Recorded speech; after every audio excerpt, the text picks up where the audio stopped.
Bitta Cobaltdan polniy Premier salon yig'ib berganmiz. Kutib olinglar, Max Tuningda Cobalt Premier tayyor holatda.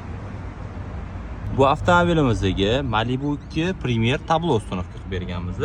Hamma funksiyalari ishlaydi, temalariga chalmashadi. Bagajlarni ham polniy elektronik qilib berganmiz.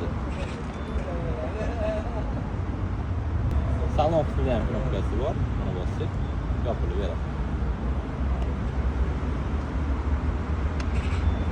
Bokovoy oynalariga slipoy zonalar o'rnatib berganmiz. Moshina ishlaydi.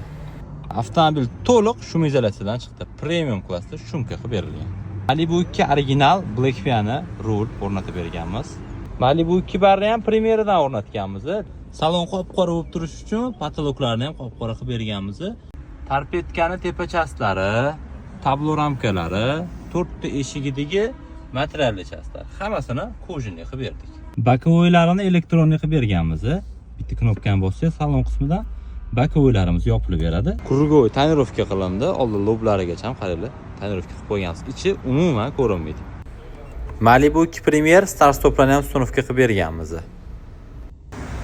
Dominant Magicar 909 ham o'rnatganmiz. Hamma funksiyasi ishlaydi.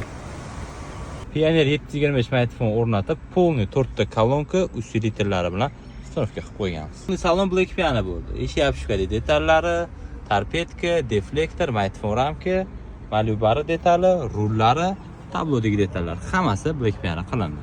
Anzes brendidan akkuratniy sideniya chexol hamda Evacor poliklar ham qilib berganmiz oqamlarga. Cobalt Premier avtomobilimiz. Yozuvlari polniy Black Piano bo'ldi, pistochniy faralar ham o'rnatildi. Polniy Premier bo'ldi, oblisovkalarigacha Black Piano Malibu oblisovka, LED fara, tumankalar bilan komplekt qilingan. Bunaqa 100 nomerlarga yarashib turibdi.